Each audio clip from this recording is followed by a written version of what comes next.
कानपुर सर्व ब्राह्मण महासभा ने कानपुर के प्रतिष्ठित सिंघानिया परिवार से जुड़े श्री बलदेव जी महाराज टेम्पल ट्रस्ट में करोड़ों रुपए के घोटाले का आरोप लगाया है। इस संबंध में संगठन के प्रतिनिधिमंडल ने पुलिस आयुक्त रघुवीर लाल से मुलाकात कर शिकायत दर्ज कराई है, जिस पर पुलिस आयुक्त ने तुरंत जांच के आदेश दे दिए हैं। करोड़ों की संपत्ति कौड़ियों के दाम। आरोप है कि ट्रस्टियों ने आपसी मिलीभगत से आर्यनगर कानपुर स्थित 1331 वर्ग गज की बेशकीमती संपत्ति का सौदा बिना कोर्ट की अनुमति के महज 4.88 करोड़ रुपए में कर दिया। सौदे से प्राप्त लगभग 1.20 करोड़ रुपए को ठिकाने लगाने के लिए दिल्ली में ट्रस्ट के नाम पर एक फर्जी बैंक खाता खोला गया। बाद में इस रकम को निजी खातों में ट्रांसफर कर दिया गया। इस मामले में फजलगंज थाने में पहले ही वर्ष 2024 में एफआईआर दर्ज हो चुकी है। फॉरेंसिक लैब की रिपोर्ट में हस्ताक्षर फर्जी पाए गए हैं और पुलिस कोर्ट में चार्जशीट भी दाखिल कर चुकी है। सर्व ब्राह्मण महासभा ने इस पूरे प्रकरण को बड़ा घोटाला बताते हुए इसकी जांच आर्थिक अपराध शाखा EOW या किसी अन्य सक्षम एजेंसी से कराने की मांग की है। पुलिस की आगामी जांच के बाद ही इस मामले में आगे की कानूनी कार्रवाई तय होगी। राष्ट्रीय महामंत्री हूँ नरेश चंद्र त्रिपाठी। हमारे साथ कोषाध्यक्ष विजयेंद्र मिश्रा जी, हमारे साथ में ब्राह्मण महासभा के नेता हिरेन्द्रनाथ दीक्षित जी और संजय दीक्षित जी मौजूद हैं।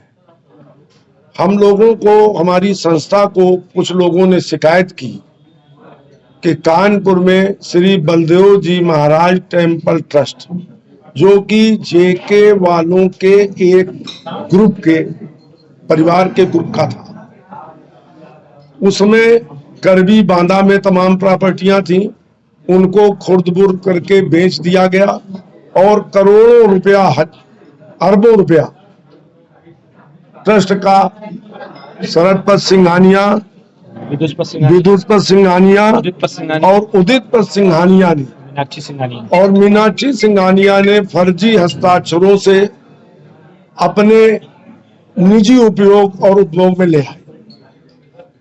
इसी तारतम्य में विजयेंद्र स्वरूप पार्क के सामने, भगवान परशुराम जी की वाटिका के सामने 1331 गज की एक प्रॉपर्टी, बहुमूल्य प्रॉपर्टी जो श्री बलदेव राज टेम्पल ट्रस्ट के नाम से है, को बिना जनपद न्यायाधीश महोदय की अनुमति के उपरोक्त लोगों ने रजिस्टर्ड एग्रीमेंट टू सेल एक बहुत ही कमजोर आर्थिक रूप से व्यक्ति को सिर्फ नंबर 2 का रुपया इधर उधर करना और वो उसका कुछ आपराधिक इतिहास भी मालूम पड़ा है, उसको रजिस्टर्ड एग्रीमेंट टू सेल कर दिया। 1,20,00,000 नंबर 1 में लिया। और आप जानते हो कि कानपुर में या पूरे देश में जब प्रॉपर्टियां बिकती है तो सर्किल रेट से कहीं 5 गुने 7 गुने ज्यादा बिकती है। नंबर 2 का रुपया ले लिया।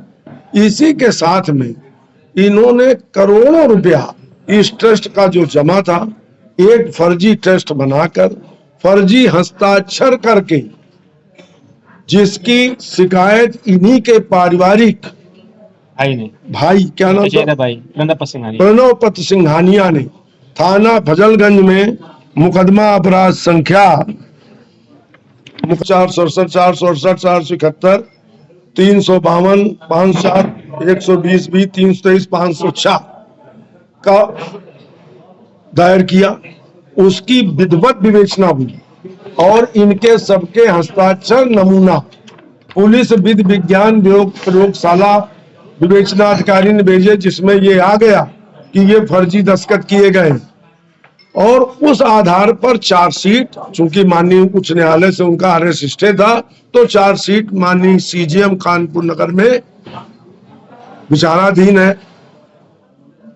उक्त लोगों ने इसी ढंग से करबी और बांदा में भी करोड़ों हजारों करोड़ रुपए की ट्रस्ट की जमीनें बेच डाली और वो रुपया दिल्ली में अपने निजी निवास के लिए बंगले खरीदे गए, बड़ी बड़ी गाड़ियां खरीदी गई और क्लबों में उड़ा दिया।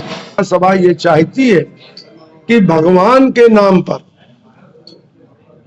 समाज के नाम पर जो ट्रस्ट बनाए गए थे, उन ट्रस्ट का रुपया अय्यासी में ना खर्च किया जाए, बल्कि सामाजिक कार्यों में खर्च किया जाए। था और इनके द्वारा वो रुपया हड़प किया गया और बिना जनपद न्यायाधीश के परमिशन के, बिना अनुमति के ट्रस्ट की जमीनें हो सकता पहले भी बेची गई हो, हम लोग छानबीन कर रहे हैं, उसकी जांच कर रहे हैं, लेकिन स्वरूप नगर स्थित ये प्रॉपर्टी 1331 की तो पक्का मालूम है आर नगर की कि इनके द्वारा कोई अनुमति ना अप्लाई की गई है, ना ली गई है और एग्रीमेंट टू सेल कर दिया गया है, जो विधि के विरुद्ध है, कानूनन अपराध है। उसको लेकर हम लोग सीपी साहब से मिले थे, उन्होंने जांच करने का आश्वासन दिया।